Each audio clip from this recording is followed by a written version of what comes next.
Alhamdulillah Rabbil Alamin.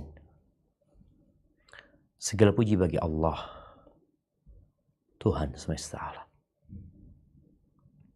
pemilik, pencipta, penguasa jagat raya, dan hanya Dialah yang berhak disembah. Karena semuanya adalah miliknya dan di bawah kekuasaannya. Tidak ada satu daun pun yang jatuh.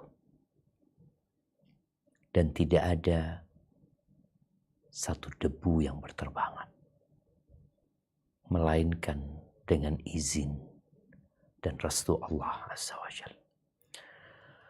Dan hanya kepadanya kita meminta pertolongan dalam urusan dunia kita dan agama kita. Wassalatu wassalamu ala sayyidil mursalin wa imamil muttaqin qaidil ghurril muhajjalin sayyidina wa maulana Muhammadin wa ala alihi wa ashabihi ajma'in. Amma ba'd. Ahibbati fillah. Kita akan membahas tema yang penting bagi manusia, yang penting. Ketahuilah bahwa sejatinya kita keluar dari perut ibunda kita. Kita nggak tahu apa-apa.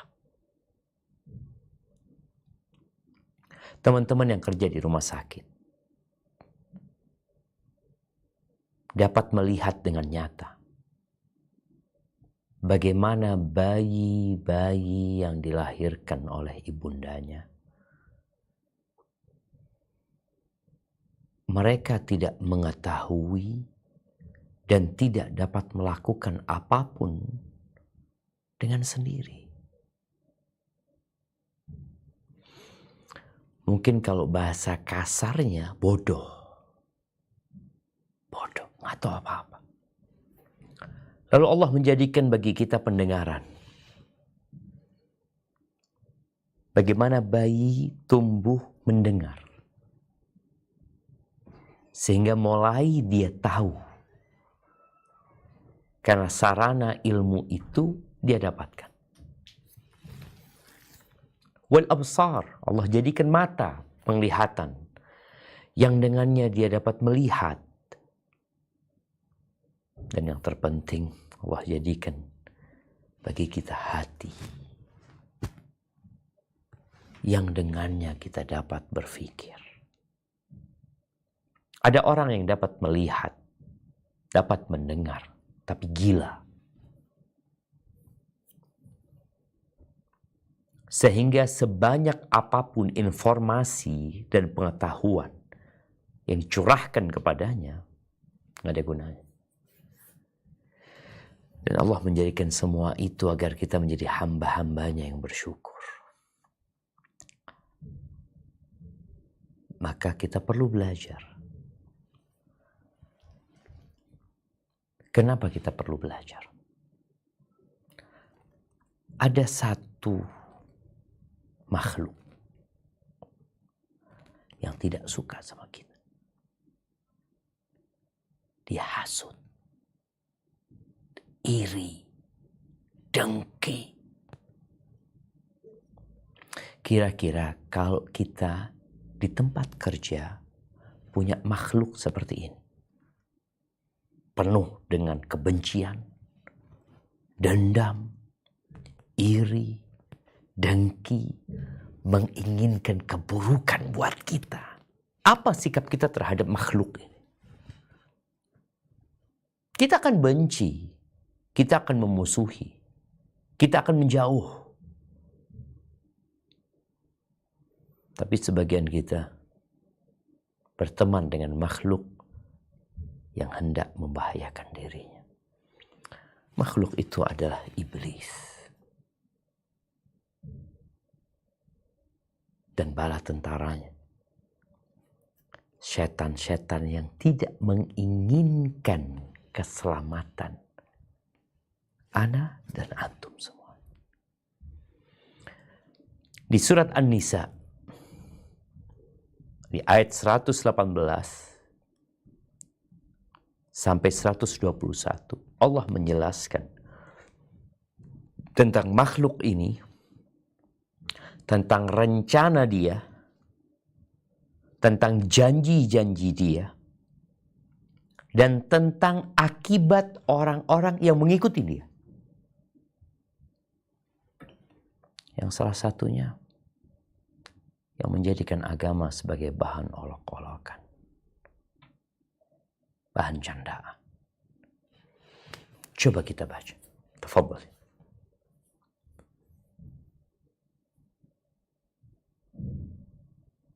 أعوذ بالله من الشيطان الرجيم لعنه الله وقال لأتخذن من عبادك نصيبا مفروضا ولأضلنهم ولأمنينهم ولأمرنهم فليبتكن آذان الأنعام ولآمرنهم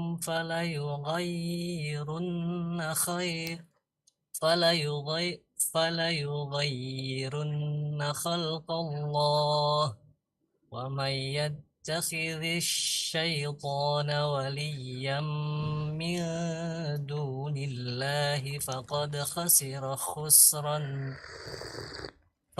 خسر خسرانا مبينا يعدهم ويمنيهم وما يعدهم الشيطان إلا غرورا أولئك مأواهم جهنم ولا يجدون عنها محيصا.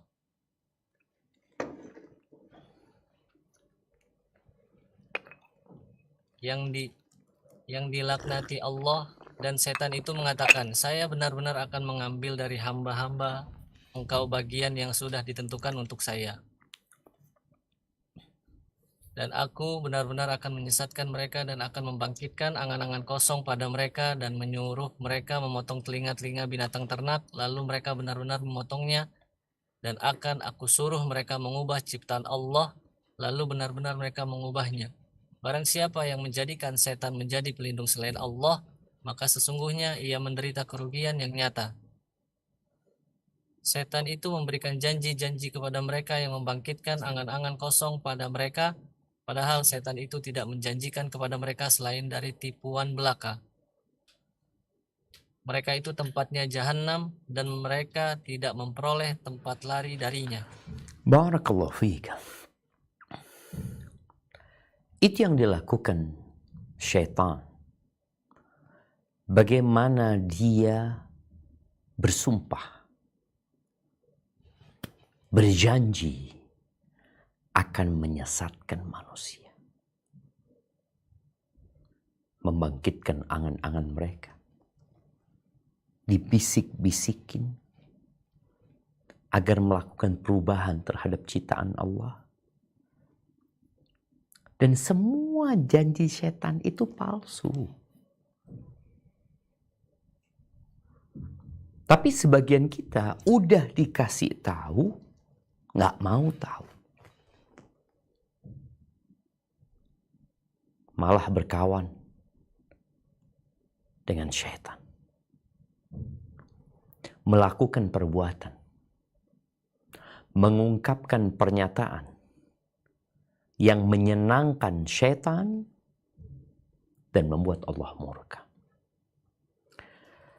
Tatkala Allah turunkan ayahanda kita bersama ibunda Hawa ke dunia, setan juga diturunin. Dia yang pertama kali dilaknat. Dia yang dihukum karena iri dan dengki dia kepada Adam alaihissalam, karena dia membangkang dan tidak mau nur dan tidak mau patuh terhadap perintah Allah Azza wa Jal, maka dia membuat pernyataan yang tadi kita sudah membacanya. Allah menurunkan Adam dan Hawa sebagai hukuman, tapi Allah memberikan kesempatan kepada Nabi Adam untuk kembali ke surga. Nabi Adam bertobat, kembali kepada Allah Azza wa Jalla. Dia menyesal atas kesalahan yang diperbuat. Menyesal. Sedangkan sebagian kita yang menjadikan agama sebagai bahan candaan, bangga, bukan menyesal. Iya. Sebagian berpikir manusia adalah makhluk bebas, merdeka. Enggak, engkau budak. Engkau budak. Kau tidak memiliki apa-apa. Dirimu sendiri bukan milikmu.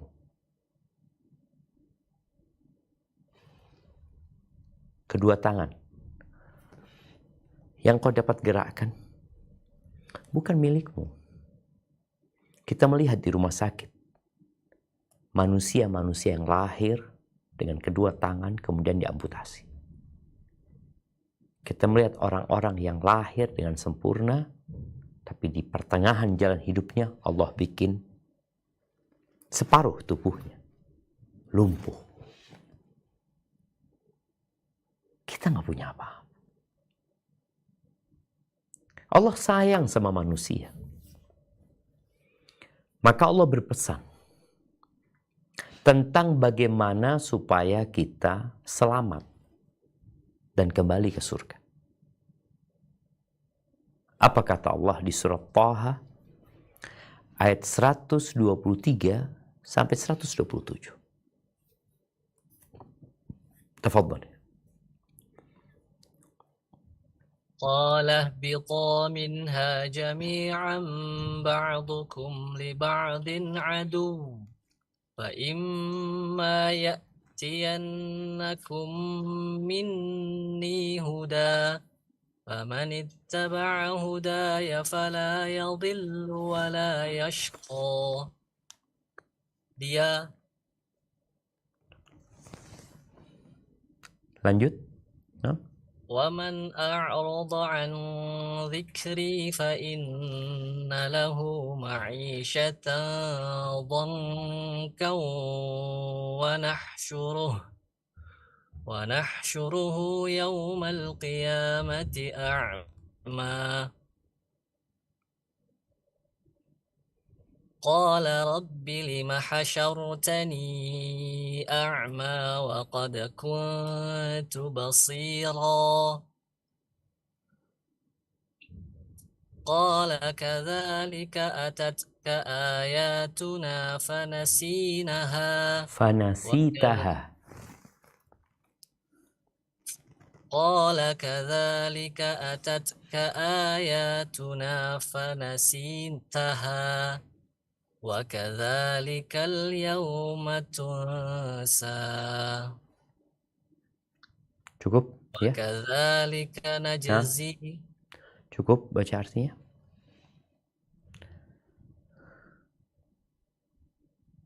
Dia Allah berfirman, turunlah kamu berdua dari surga bersama-sama, sebagian kamu menjadi musuh bagi sebagian yang lain. Jika datang kepadamu petunjuk dariku, maka ketahuilah, barang siapa mengikuti petunjukku, dia tidak akan sesat dan tidak akan celaka. Dan barang siapa berpaling dari peringatanku, maka sungguh dia akan menjalani kehidupan yang sempit, dan kami akan mengumpulkannya pada hari kiamat dalam keadaan buta. Dia berkata, ya Tuhanku, mengapa engkau kumpulkan aku dalam keadaan buta, padahal dahulu aku dapat melihat. Dia Allah berfirman, demikianlah dahulu telah datang kepadamu ayat-ayat kami dan kamu mengabaikannya, Jadi begitu pula pada hari ini kamu diabaikan. Barakallahu fiik.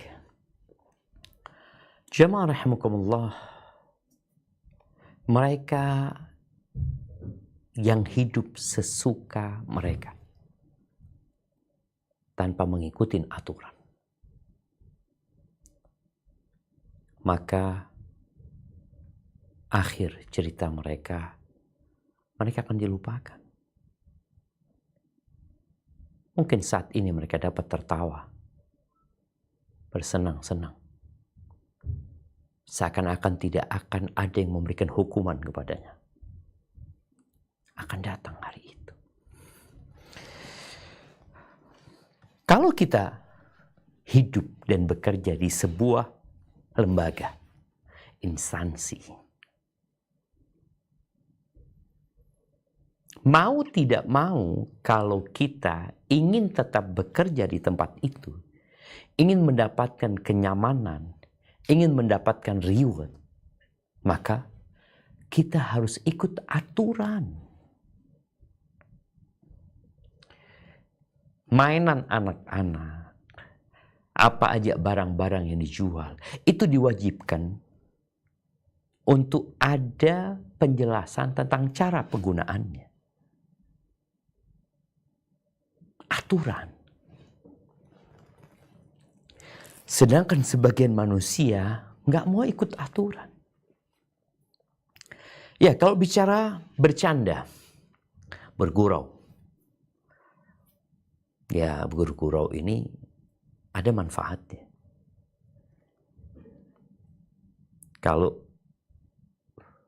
kita membaca di penjelasan para ilmuwan tentang humor ini, mereka menyebutkan bahwa humor ini berfungsi untuk menghilangkan kejenuhan dalam hidup sehari-hari yang bersifat rutin. Sifatnya hanya sebagai hiburan sementara. Selain itu, humor juga berfungsi untuk menghilangkan stres akibat tekanan jiwa atau batin. Dan Nabi SAW bergurau. Kalau kita membaca hadis-hadis Nabi alaihi salatu wassalam, maka kita akan mendapati beliau bergurau dengan para sahabat. Diceritakan oleh Ummu Aiman, ya, Zaid bin Aslam menceritakan bahwa Ummu Aiman datang menjumpai Nabi alaihi salatu wassalam dalam keperluan suaminya. Gimana perempuan ini datang kepada Nabi SAW untuk urusan suaminya. Lalu Nabi bertanya kepada Ummu Aiman, "Man zaujuki?" Suamimu siapa? Kata Ummu Aiman, "Fulan. Fulan suamiku." Lalu Nabi alaihissalatu wassalam mengatakan, "Alladhi fi ainihi bayad." Suamimu itu yang di matanya ada putih-putihnya. Yang di matanya ada putih-putihnya. Maka kata Ummu Aiman, Rasulullah, ma bi ainihi bayad. Rasulullah, enggak ada putih-putihnya di matanya. Kata Nabi SAW, iya, benar. Suamimu itu yang ada putih-putihnya di matanya. La wallahi, kata perempuan ini, enggak, demi Allah enggak ada. Apa kata Nabi SAW? Wa ma min ahadin illa fi ainihi bayad. Ummu Aiman, enggak ada satupun manusia kecuali di matanya itu ada putih-putihnya. Maka kita kalau ngelihat putih-putih yang dimaksud Nabi SAW adalah pupil namanya, yang di mata kita. Di riwayat lain disebutkan, Ummu Aiman langsung pulang. Ketika Nabi alaihissalatu mengatakan, iya, di mata suamimu ada putih-putihnya. Ummu Aiman ini pulang. Pulang, dipandangin suaminya. suaminya diliatin sama istrinya jadi gimana gitu ya. Maka sang suami berkata, "Ma sya'nuki?" Engkau kenapa kok mandangin aku kayak gitu? Kata Ummu Aiman, "Akhbarani Rasulullah SAW anna fi ainaika bayadun." Nabi SAW masih tahu aku bahwa di matamu ada putihnya. Apa kata suaminya? Amatoren, apa kau nggak lihat? Nih putih mataku kan lebih banyak daripada hitamnya. Ini salah satu bentuk gurauan Rasul Sallallahu Alaihi Wasallam.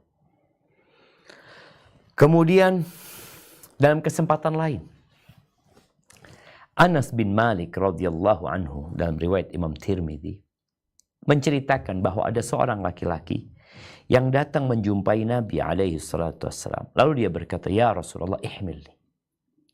Wahai Rasulullah, bawalah aku naik kendaraan. Ihmilni itu gendong aku mungkin. Bawalah aku. Maksudnya naik onta, naik apa gitu loh.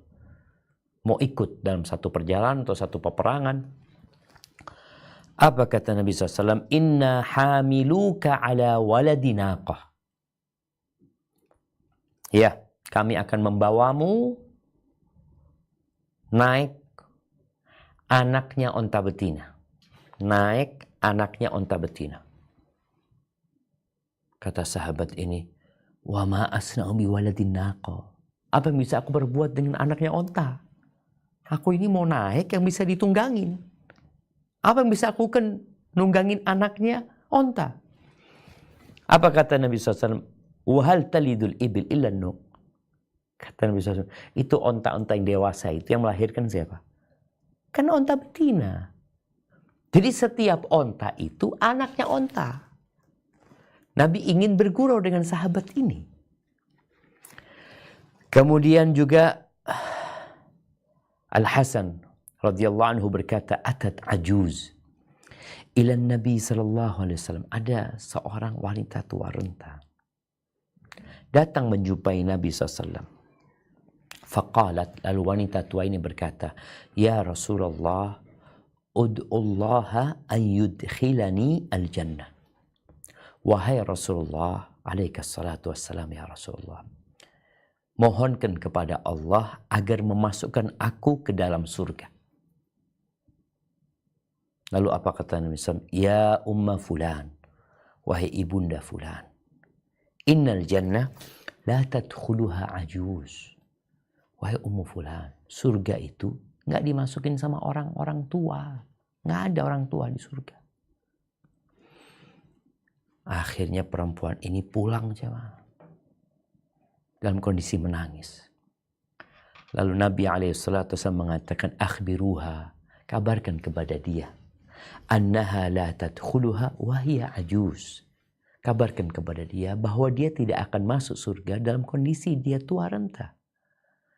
Inna Allah Ta'ala yaqul, inna ansha'nahunna insya'a faja'alnahunna abkaran urban atraba.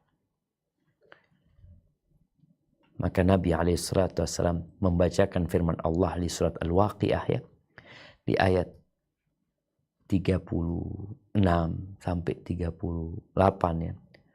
Sesungguhnya kami menciptakan bidadari-bidadari secara langsung. Dan kami jadikan mereka gadis-gadis yang perawan, penuh cinta lagi sebaya umurnya. Aibatifillah. Nabi bergurau. Tapi ada aturannya. Apa aturannya? Para sahabat pernah bertanya kepada Nabi SAW. Ya Rasulullah, innaka tuda'ibuna. Wahai Rasulullah, engkau itu gurau sama kami. Engkau bergurau sama kami. Qala na'am. Betul. Ghair anni la aqulu illa haqqa. Akan tetapi aku tidak mengucapkan kecuali kebenaran.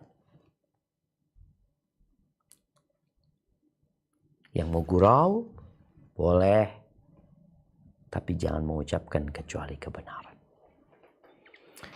Al-Imam Nawawi menyebutkan bahwa gurau yang terlarang adalah gurau yang berlebih-lebihan. Nih, kadang-kala orang mau humor, mau canda, dia nggak punya bahan. Dia harus membuat bahan yang akhirnya dia berdusta dan berbohong. Lalu supaya lebih apa ya? Lebih dapat menyenangkan orang, agama dijadikan bahan candaan.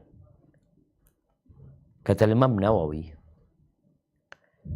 gurau yang terlarang adalah yang berlebih-lebihan dan terus-terusan. Kenapa? Karena bergurau dan humor itu dapat melahirkan tawa yang menyebabkan kerasnya hati. Dapat membuat orang sibuk dan lupa dari mengingat Allah. Akhirnya di banyak kesempatan berakhir dengan menyakiti. Menimbulkan iri dan dengki. Menurunkan wibawa dan karisma. Adapun orang yang guraunya selamat dari hal-hal yang disebutkan tadi, maka itu diperbolehkan. Dan Nabi SAW melakukannya. Di hadis riwayat Tirmidzi, Nabi SAW mengatakan, wailun, celaka. Buat siapa? Lilladzi yuhaddits fayakdzib liyudhika bihil qaum wailun lahu wailun lahu. Celaka buat seorang yang berbicara kemudian dia berdusta agar membuat orang lain tertawa. Menyenangkan hati orang lain, membuat mereka jadi hilang stresnya, bergembira. Celaka dia. Dan dia celaka. Loh, dia kan berbuat baik. Kita diperintahkan berbuat baik. Bahkan termasuk amalan yang paling dicintai Allah adalah mentransfer kegembiraan kepada orang lain. Menyingkap kesedihan dia. Mengusir duka. Mengobatin luka. Tapi tidak melanggar aturan. Kalau engkau melanggar aturan, niat baikmu nggak cukup. Di tempat kita kerja, engkau mau sholat duha 8 rakaat. Engkau mau baca Quran 1 juz. Engkau niatnya baik. Tapi di waktu kerja, jadinya nggak benar. Jadi niat baik saja tidak cukup. Harus ada mengikuti aturan yang telah ditetapkan. Kemudian di riwayat Ahmad, Nabi SAW mengatakan, Innar rajul la yatakallam bil kalimah. Sesungguhnya ada seseorang yang berbicara dengan sebuah perkataan. Yudhik biha julasa'ahu. Dalam rangka memancing gelak tawa para hadirin. Orang-orang yang duduk bersama dia.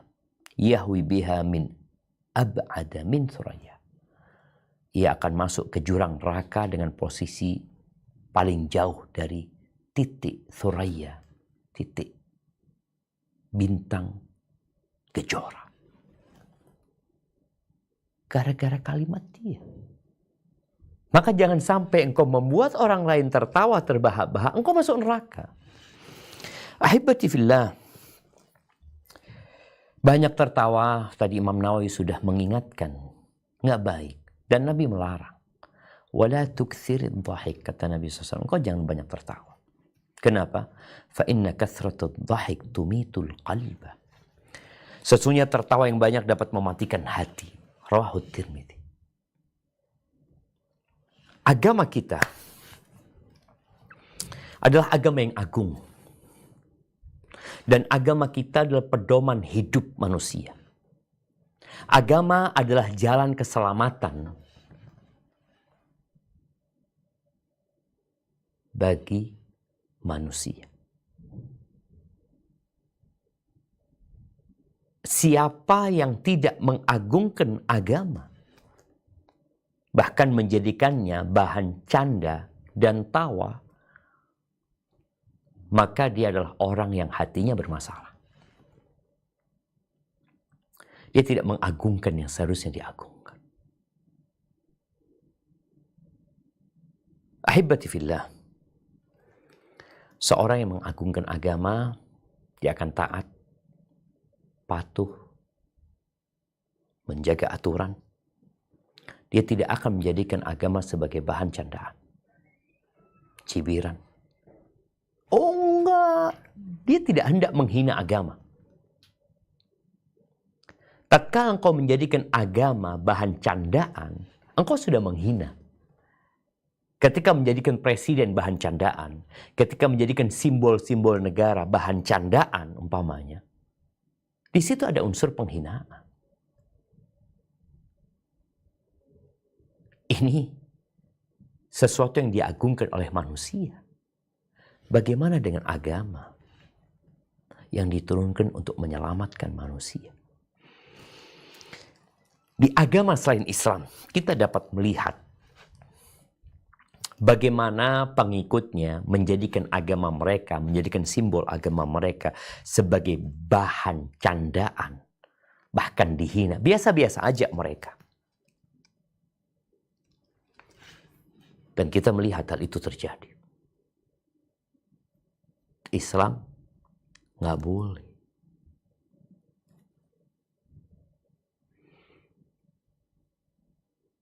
Mencela agama secara terang-terangan adalah sifat orang-orang munafikin. Melecehkan agama. Penghinaan kepada agama. Jelas. Tapi yang bergurau membawa agama sama sejatinya. Allah berfirman di surat At-Taubah ayat 65-66 tentang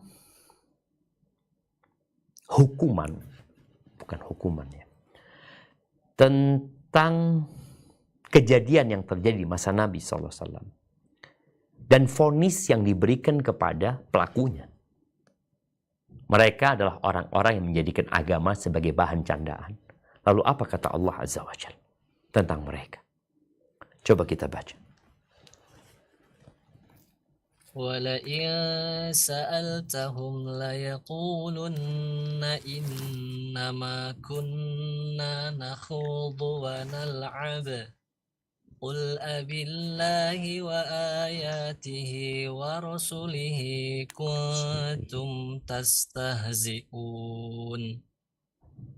لا تعتذروا قد كفرتم بعد إيمانكم إن نعفو عن طائفة منكم نعذب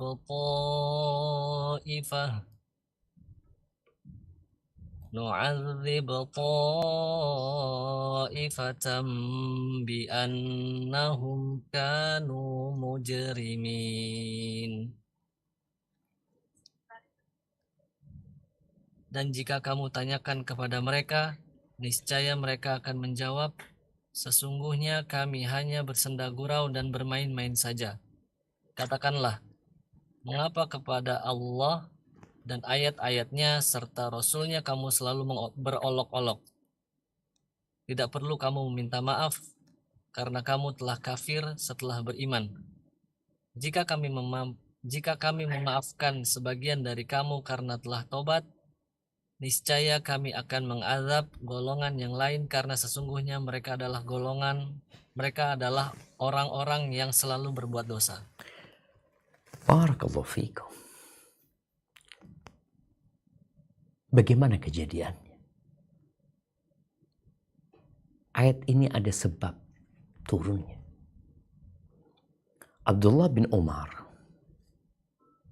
meriwayatkan tentang kejadian ini. Dan juga Muhammad bin Ka'ab, Zaid bin Aslam.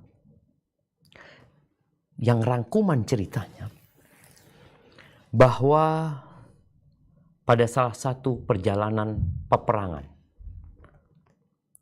itu peperangan terakhir yang dihadiri Nabi SAW, di mana Nabi SAW menempuh perjalanan yang jauh. Itu peperangan terakhir, peperangan terjauh, peperangan dengan jumlah pasukan terbesar yang pernah dipimpin oleh Nabi SAW. Pasukannya disebut Jaishul Usrah. Waktunya pada saat musim panas, itu perang Tabuk. Yang memang banyak orang-orang munafikin yang nggak ikut. Ada sebagian dari mereka ikut.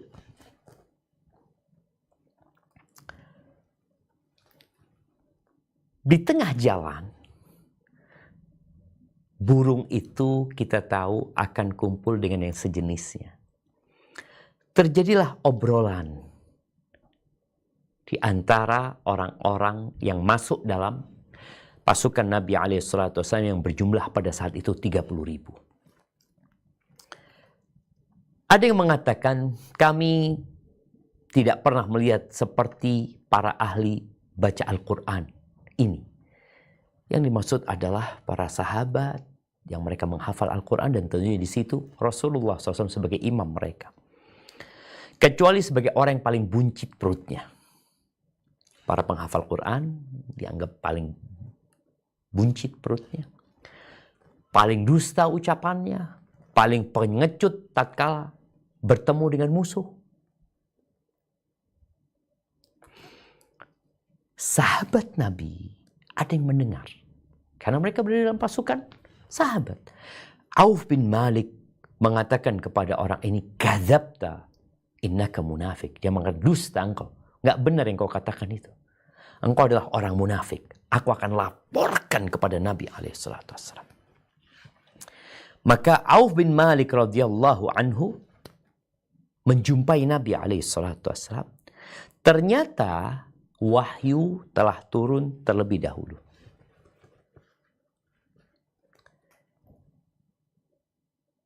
Kemudian tuh orang yang ngomong tadi, dia karena tahu akan dilaporkan kepada Nabi SAW, maka dia mendatangi Nabi SAW untuk melakukan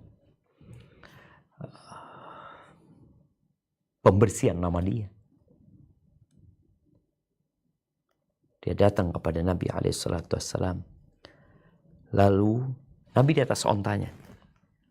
Orang ini mengatakan, "Ya Rasulullah, innama kunna nakhudu wa nal'ab."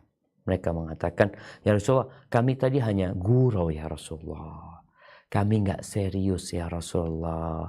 Ya kami dalam rangka menghilangkan kepenatan dalam perjalanan.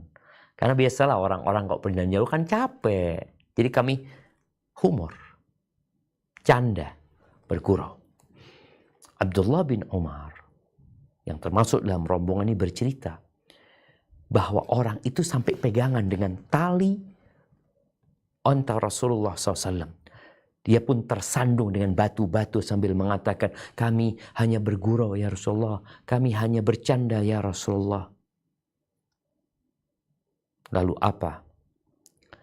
Kata Nabi SAW membacakan firman Allah yang tadi kita baca.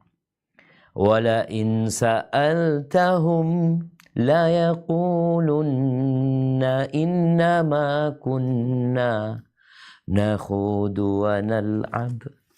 Dan jika kamu tanyakan kepada mereka tentang apa yang mereka lakukan itu, apa jawaban mereka? "Sesungguhnya kami hanya bersenda gurau dan bermain-main saja. Kami nggak serius. Kami canda. Ayolah, jangan dianggap serius. Ini cuma bergurau." Qul, katakan kepada mereka, "Abillahi wa ayatihi wa rasulihi kuntum tastahzi'un." Katakan kepada mereka, apakah dengan Allah, dengan ayat-ayat Allah, dengan Rasul Allah, kamu berolok-olok? Kalian menjadikan Allah, Rasulnya, ayat-ayatnya sebagai bahan candaan? Ini pelecehan. Nggak di tempatnya. Lalu Allah katakan, la ta'tadhiru. Udah nggak usah minta maaf kalian. Nggak usah membuat klarifikasi, kami minta maaf, kami menyesal. Apa kata Allah? Qad kafartum ba'da imanikum. Nggak usah minta maaf. Kamu telah kafir sesudah kamu beriman. Nggak usah. Nggak usah bikin alasan karena ini, karena itu. Kalian telah kafir. Ini salah satu petunjuk yang Allah turunkan. Supaya kita nih, yang lahir bodoh, yang lahir nggak tahu apa-apa, kemudian tumbuh besar, dapat berbicara, dapat berkata, dapat berpikir. Sebelum engkau melangkah melakukan sesuatu, engkau kaji, pelajari dulu. Aturannya seperti apa? SOP-nya kayak apa? Nabi alaihissalatu wassalam membaca ayat ini tanpa noleh kepada orang itu. Maka ahibati fillah, jangan sampai kita menjadikan Allah sebagai bahan candaan. Nama-nama Allah yang maha indah, sifat-sifat Allah yang maha mulia, perbuatan-perbuatan Allah yang penuh dengan keagungan. Jangan mencela sebagian ayatnya, mencela salah satu surat dalam Al-Quran. Al-Quran ada surat gajah, ada surat semut, bukan sebagai bahan candaan. Atau mencela Rasulnya SAW, menjadikan bahan candaan sifat-sifat Nabi, akhlak Nabi, sunnah-sunnah Nabi alaihi salatu wassalam.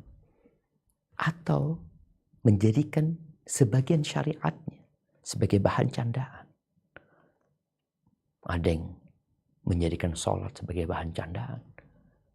Ada yang bikin karikatur seekor rubah atau musang itu lewat ayam yang sedang di atas. Ini karikatur. Rubah ini mengatakan, ayo turun sholat berjamaah.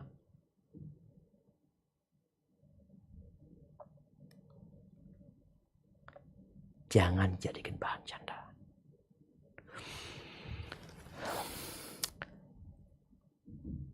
Ya, hukum-hukum Allah jangan dijadikan bahan candaan. Berkaitan dengan riba, zina, apa saja. Amalan-amalan yang dicontohkan oleh Rasul SAW. Tentang surga, tentang neraka, tentang kematian, tentang para malaikat, tentang kitab-kitab Allah. Jangan dijadikan bahan candaan. Dia benar-benar berada dalam kondisi yang berbahaya. Dia bisa kafir. Oh, sedikit-sedikit kafir. Ini kelompok yang mudah mengkafirkan. Ahibati fillah. Makanya dibaca Al-Quran itu. Tadi di surat Taubah ayat 65-66. Yang memberikan vonis kafir itu Allah. Allah mengatakan, qad kafartum ba'da imanikum. Kalian telah kafir setelah beriman. Karena apa? Karena menjadikan Allah dan Rasulnya sebagai bahan candaan. Ahibati fillah. Kita kadangkala mencari alasan-alasan yang dapat membuat kita selamat dari ucapan kita. Kita nanti membuat pernyataan bahwa ana terus terang tidak serius. Iya, mereka sebelumnya beriman. Karena Allah katakan ba'da imanikum, setelah kalian beriman. Kalian kafir setelah beriman, itu yang namanya murtad. Kita nggak boleh bermudah-mudahan menvonis orang kafir, keluar dari Islam, musyrik, nggak boleh. Tapi secara hukum umum, kalau perorangan lain lagi nanti ciri. Ini secara hukum umum, orang yang menjadikan agama sebagai bahan candaan, Allah sudah memberikan vonis. Ya, kalau orang membaca beberapa undang-undang yang melakukan ini, hukumannya ini. Nanti ketika orang itu secara personal dihakimi, mau di sidang, lain lagi ceritanya nanti. Tapi secara umum, Allah sudah mengatakan, qad kafartum ba'da imanikum. Kalian telah kafir setelah kalian beriman. Maka ahibati fillah, para orang tua, para guru, keluarga ini benteng pertahanan pertama. Kemudian sekolahan. Kemudian para teladan. Ketika benteng pertama tidak mengajarkan adab dan etika, maka anak-anak akan tumbuh besar kurang ajar. Qalilul adab. Gimana kalau anak kita disebut kurang ajar? Nggak ngerti etika. Padahal hanya masalah duduknya mungkin nggak benar. Ngomongnya, manggilnya umpamanya. Orang yang lebih tua tidak dengan adab. Kita nggak suka. Maka kita ajarkan adab. Adab yang paling penting bagaimana adab terhadap Tuhannya. Adab terhadap nabinya, terhadap agamanya. Allah Azza wa Jalla katakan, ya ayyuhalladzina amanu qu anfusakum wa ahlikum nara. Wahai orang-orang beriman, jagalah diri kalian dan keluarga kalian dari api neraka. Kemudian para guru. Bagaimana para guru di sekolahan itu, walaupun dia mengajarkan materi umum, dia tetap ngajarin anak didiknya itu akhlak dan adab. Kita mulai berpikir pendidikan karakter. Kemudian para teladan, public figure. Yang disebut public figure, yang punya banyak follower. Engkau sekali salah ngomong, diikutin oleh banyak orang, berat. Mereka akan mengikutimu. Dan dianggap yang kau katakan patut untuk diikuti. Barakallahu fiik, itu mungkin yang dapat Ana sampaikan, bagaimana kita menjaga keluarga kita, menjaga anak-anak kita, masyarakat kita untuk tidak menonton, untuk tidak melihat berbagai hal yang membuat kita akhirnya jadi anak-anak yang kurang ajar. Pemberian Allah, pendengaran, penglihatan, dan hati semua kelak akan dimintain pertanggungjawaban. Beragama jangan berlebih-lebihan. Ya. Ikutin aturan, engkau tidak akan berlebih-lebihan. Tapi banyak di antara kita mau membuat aturan sendiri. Padahal dia adalah budak yang tidak punya hak membuat aturan. Hadza wallahu a'lam bishawab. Ana kembalikan ke moderator untuk memandu jalannya tanya jawab. Tafadhol.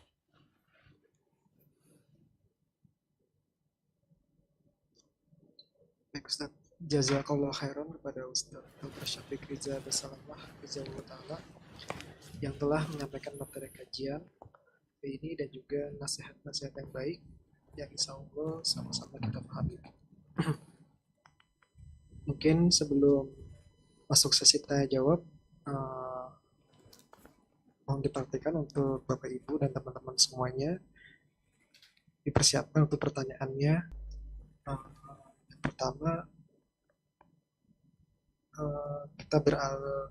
kita masuk ke sesi tanya jawab pada yang sudah raise hand ya. Ada Ibu Dipersilakan kepada Ibu Rahmi. Bismillah, Assalamualaikum warahmatullahi wabarakatuh. Semoga Ustadz selalu dalam lindungan Allah Subhanahu wa Ta'ala. Perkenalkan sebelumnya, nama Ana Rahmi, Ana dari Padang. Kebetulan kemarin Ana juga ikut kajian Ustadz yang di Masjid Raya. Barakallahu Pertanyaan fiik. Ana, saat ini Ana sedang dalam ujian, yaitu ujian kelulusan. Kebetulan Ana sedang kuliah. Dan kemarin-kemarin Ana merasa khawatir dan takut, seolah-olah Ana mengkhawatirkan masa depan Ana yang padahal sudah Allah atur sebelumnya. Kemudian setelah itu, Ana berusaha untuk berdoa lebih keras lagi, agar Allah memberikan ketenangan hati untuk Ana, dan Ana pun merasa tenang dan memasrahkan semuanya kepada Allah. Akan tetapi, kelulusan Ana bukan hanya tentang Ana sendiri, tetapi juga harapan kedua orang tua Ana.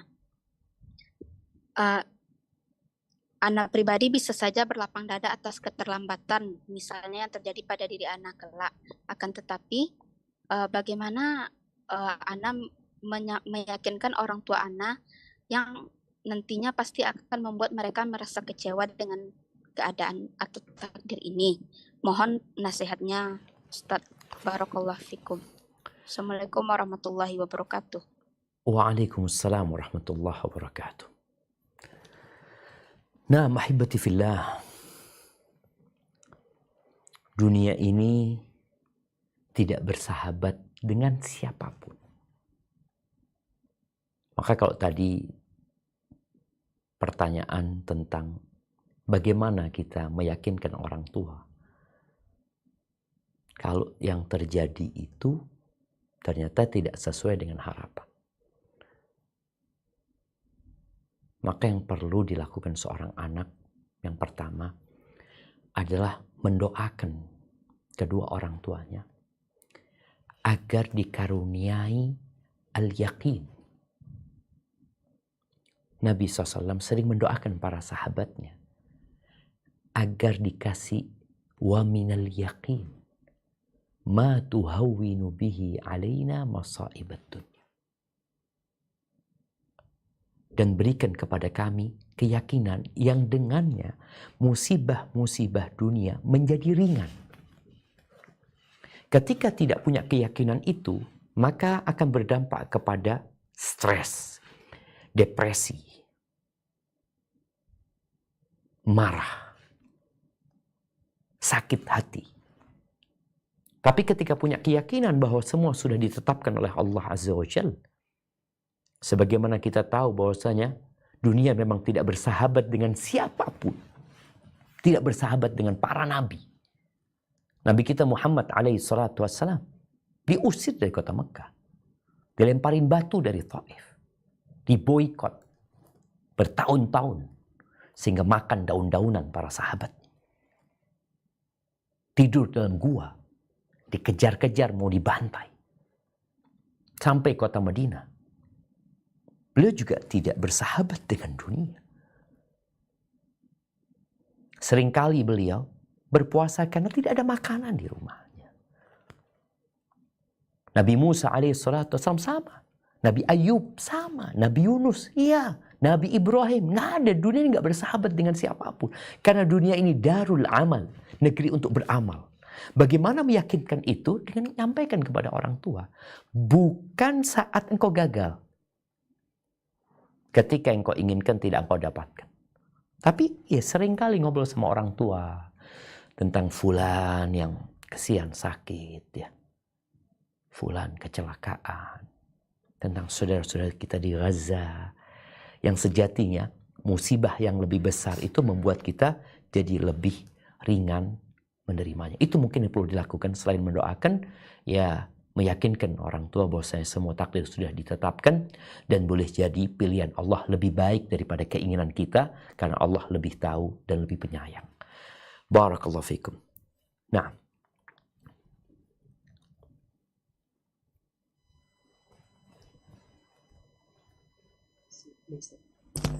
Atas jawabannya, Ustaz. Kita lanjut lagi. Ada Tahoni, dipersilakan untuk bertanya.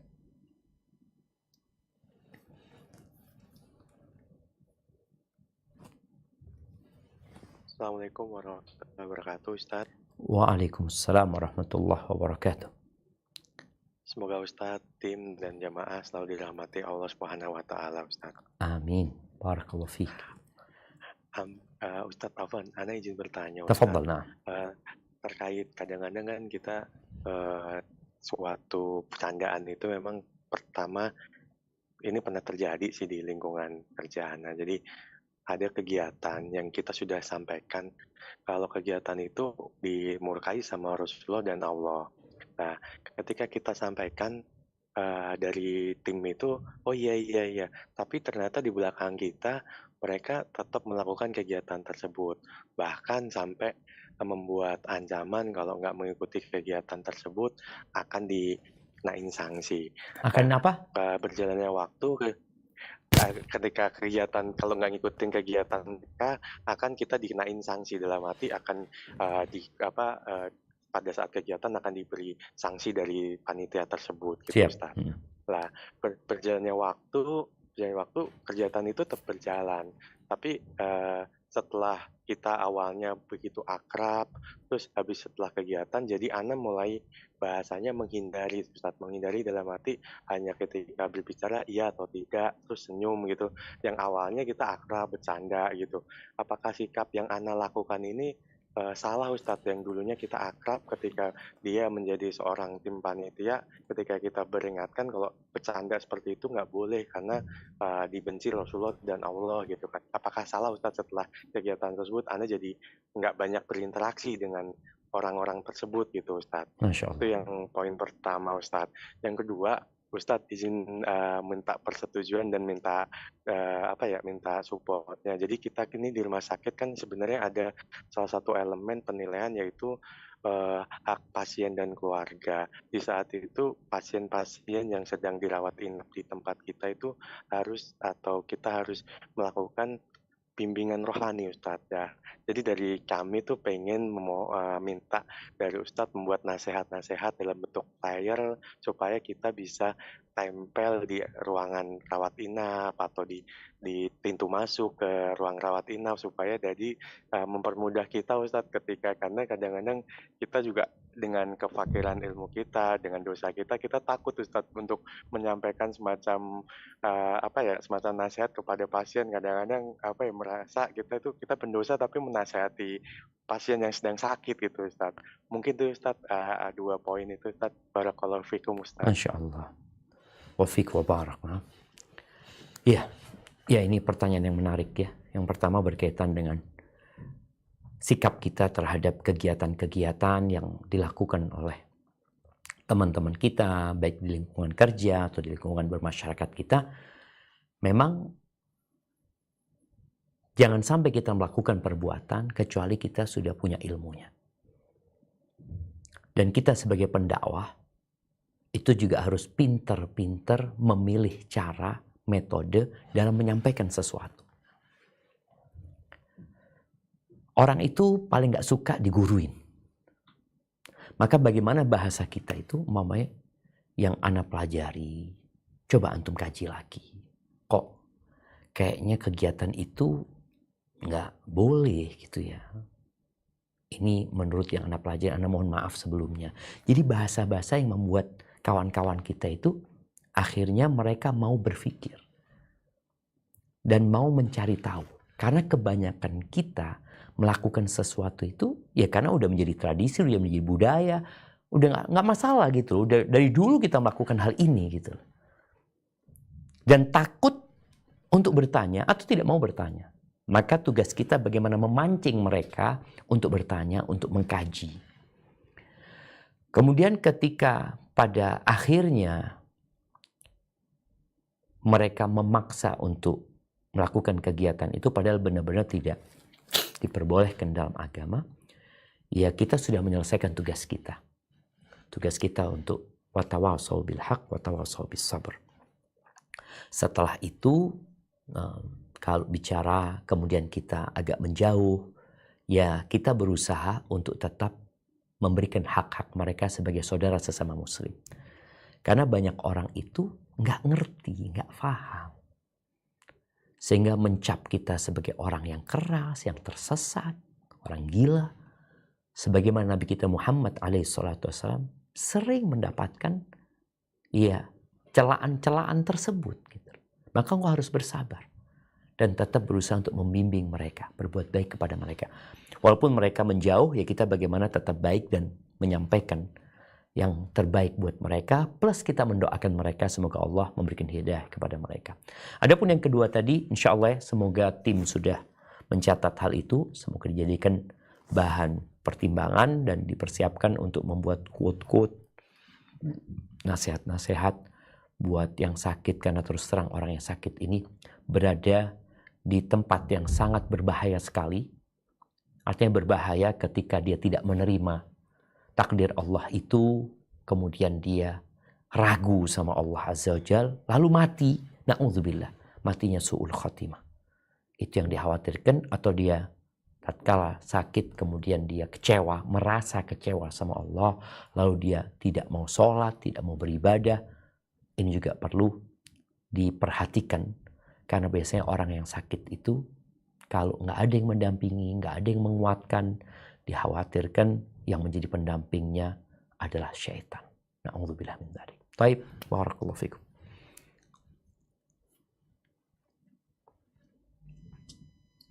Syukran Ustaz atas jawabannya. Kita coba beralih ke pertanyaan yang melalui chat ya.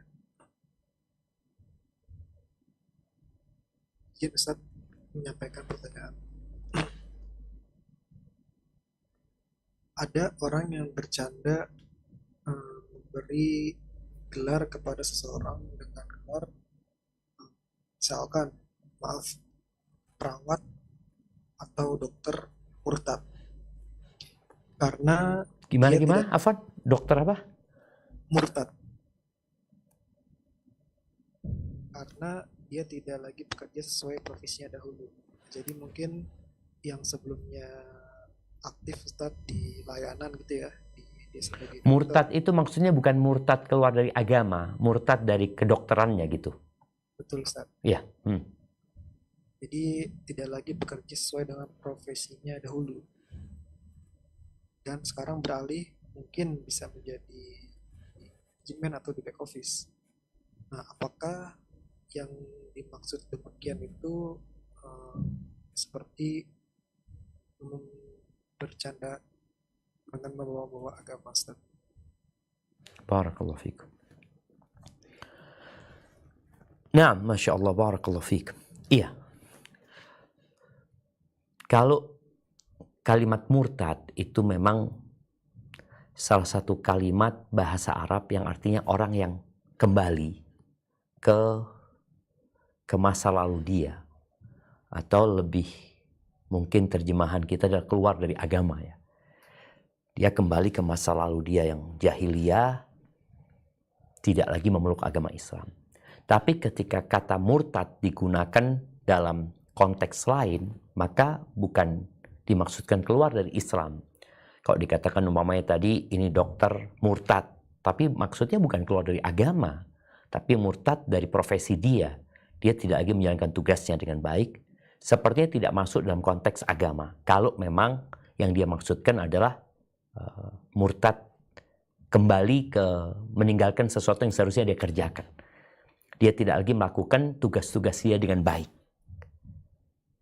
Itu insya Allah tidak masuk dalam konteks agama, karena memang dia tidak bermaksud mengeluarkan dokter ini dari agama Islam, tapi maksud dia adalah murtad dalam profesi dia. Seperti itu. Wallahu a'lam bishawab. Nah. Baik Ustaz, untuk pertanyaan selanjutnya masih di dalam room chat. Assalamualaikum Ustaz, semoga Ustaz dan jamaah yang hadir selalu dalam lindungan dan berkah Allah. Bagaimana hasil pendapatan dari seseorang pelawak Ustaz atau pelaku komedian? Bagaimana dengan hukumnya? Syukran jazakallah khair. Masya Allah, barakallah fiik. Ya, ahibati fillah. Insya Allah tadi sudah dibahas di awal bahwa bergurau itu diperbolehkan selama mengikuti aturan. Ketika sudah melewatin batasannya,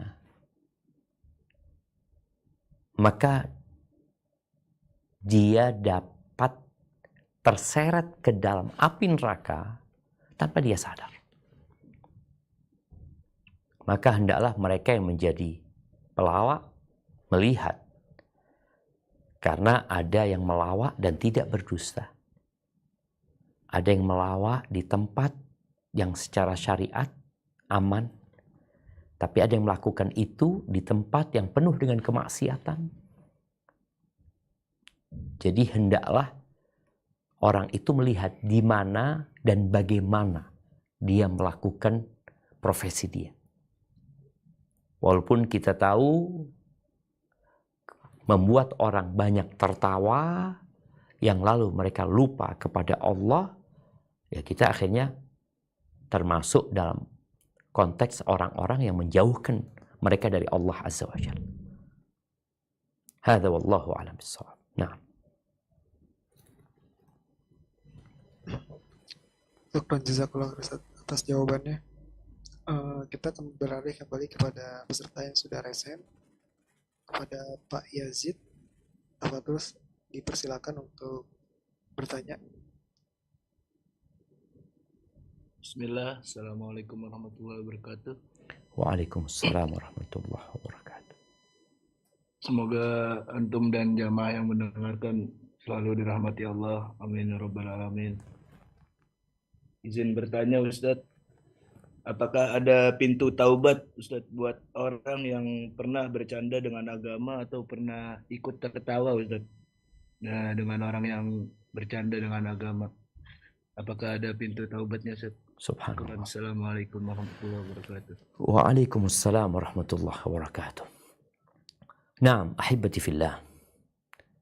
Ini pertanyaan yang menarik sekali ya. Karena di ayat yang tadi kita baca di surat Taubah ayat 65-66, Allah mengatakan la ta'tadiru. Kalian nggak usah minta maaf. Kalian nggak usah cari alasan. Qad kafartum ba'da imanikum.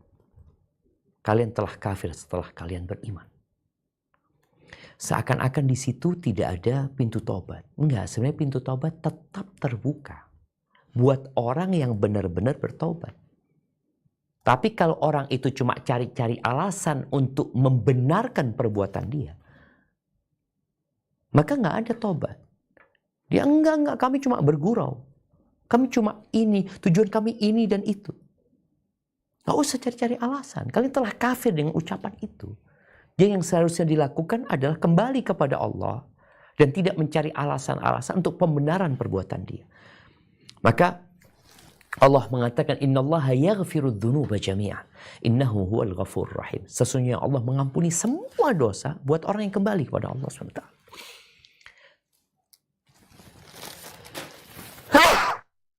Alhamdulillah. Yahdikumullah yuslih balakum. Jadi sampai orang yang melakukan kesyirikan pun ketika dia kembali kepada Allah, Allah buka pintu taubatnya. Tapi harus benar-benar melakukan pertaubatan nasuha, menyesali. Menyesal. Bukan mencari pembenaran. Yang kedua, meninggalkan. Tinggalkan perbuatan itu. Yang ketiga, bertekad untuk tidak mengulangi. Maka ketika seorang kembali kepada Allah dan syarat-syarat taubatnya terpenuhi, Allah membuka pintu taubatnya selama hayat masih di kandung badan dan sebelum matahari terbit di ufuk barat. Barakallahu fiik. Nah, Baik, izin Ustaz, mungkin ini pertanyaan terakhir ya. Pak Zaki, dipersilakan yang sudah raise hand.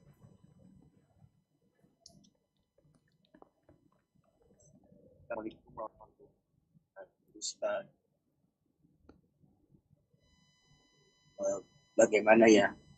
Jadi ceritanya di awal dulu itu memang saat itu akrab kepada temannya. Namun karena ada masalah, jadi kita kan saling menghindari dulu dengan agar tidak ada terjadi keributan. Nah setelah itu pas itu sudah baik lagi, udah sapa-sapaan lagi. Nah setelah itu jadi kayak kok saling menghindar lagi, padahal kita kan sudah menghindar, tapi malah menghindar gitu. Menghindarnya itu maksudnya seperti tidak mau bertemu lagi. Bagaimana Ustadz? Tapi tetap Apakah bertegur itu sapa, salah? hanya Ya, menghindar. bertegur sapa. Ya, jadi nggak akrab seperti dulu lagi gitu. Iya, Ustadz. Jadi sekarang pas bertegur sapa, habis itu kayak masih orang itu kayak menghindar Iya, gitu, Ustadz. Itu bagaimana? siap kalau gitu ya. Barakallahu fiik. Naam, ahibati fillah. Rasul sallallahu alaihi wasallam menyebutkan inna syaitan qad ais an ya'budahu al-musallun fi jaziratil Arab. Setan itu udah putus asa untuk dapat disembah lagi di jazirah Arab. Walakin fit tahrish bainahum. Ketika dia nggak bisa menyesatkan manusia dari satu pintu kesyirikan umpamanya, dia akan berpindah kepada yang lainnya. Tujuan utama dia bagaimana orang itu keluar dari Islam, bagaimana orang itu melakukan kesyirikan, kufur. Tapi ketika tidak mampu ke sana, maka setan akan banting setir mencari cara lain untuk menyesatkan manusia, yang salah satunya adalah mengadu domba di antara mereka. Sehingga tidak bertegur sapa, saling memusuhi, saling iri, dengki, dendam. Maka apa tugas kita? Ya, tugas kita adalah menjaga bagaimana ukhuwah Islamiyah ini dipenuhi. Hak-hak saudara penuhi. Apa hak dia sebagai seorang muslim? Kalau berjumpa salam. Kalau sakit kita besuk dia. Kalau dia minta nasihat kita kasih nasihat dia. Kemudian dia minta nasihat kita kasih nasihat. Dia bersin memuji Allah kita doakan dia. Dia meninggal dunia kita antarkan jenazah. Jadi hak-hak dia penuhin. Walaupun mungkin kau mengatakan aku kayaknya nggak bisa akrab lagi sama dia, tapi hak-hak dia penuhin, nggak ada masalah. Karena boleh jadi mungkin aku sudah nggak cocok lagi sama dia, ya nggak apa-apa, tapi haknya tolong dipenuhin sambil didoakan dia. Karena ada orang yang trauma umpamanya, ya udah kita nggak bisa paksain, tapi tolong hak-hak dia sebagai seorang muslim tetap dipenuhin sambil didoakan. Karena kadangkala orang itu ya boleh jadi ada sesuatu yang membuatnya nggak mau dekat lagi. Tapi jangan sampai kau melakukan kezaliman terhadap orang tersebut. Hadza wallahu a'lam bishawab. Itu yang dapat Anda sampaikan, kurang lebihnya mohon maaf. Anda kembalikan ke moderator. Jazakumullah khair. Syukran jazakallah khair Ustaz atas jawabannya dan juga nasihat-nasihat yang telah diberikan. Izin Ustaz, mungkin ini sudah selesai ya untuk kajiannya. Mungkin dari Ustaz ada yang ingin disampaikan? Baik, barakallahu fiik. Ahibati fillah. Penting seorang hamba itu senantiasa kembali kepada agama. Ada ungkapan kalau orang itu belajar agama, mendalami agama, dia akan menjadi teroris, dia akan jadi radikal. Enggak. Karena agama diturunkan, Al-Quran diturunkan, Nabi diutus sebagai kasih sayang. Semakin engkau mendalami agama, semakin engkau akan menggali betapa indahnya agama ini. Tapi ketika engkau berpaling dari agama, engkau akan menderita. Yakin. Selama-lamanya. Di dunia dan di akhirat. Itu mungkin yang bisa Anda sampaikan sebagai penutup. Dan semoga Allah menyembuhkan yang sakit di antara kita. dan Allah membimbing kita untuk kembali kepada Allah selalu dan meninggal husnul khatimah. Jazakumullah khair. Ana mohon undur diri. Wassalamualaikum warahmatullahi wabarakatuh. Waalaikumsalam warahmatullahi wabarakatuh. Baik, alhamdulillahirrahmanirrahim. Telah sampailah kita di ujung acara kajian hari ini. Mohon maaf kepada Bapak Ibu dan teman-teman semuanya yang belum kami bacakan atau diberikan kesempatan untuk bertanya. Insya Allah untuk di kajian selanjutnya bersama dengan Ustadz Syafiq juga bisa bertemu kembali. Dari Ana Rosen Budi Prana pamit undur diri, dan juga rekan saya Mas Reza dari RSUD Kalideres. Mohon maaf jika ada salah kata dalam membawakan kajian hari ini, dan juga ada kalimat yang kurang berkenan. Mohon maaf untuk para hadirin. Semoga apa yang kita dapat pada kajian hari ini menjadi ilmu yang bermanfaat dan kita semua dapat mengamalkannya. Kurang lebihnya mohon maaf. Subhanaka Allahumma wa bihamdika asyhadu an la ilaha illa anta astaghfiruka wa atubu ilaik. Assalamualaikum warahmatullahi wabarakatuh.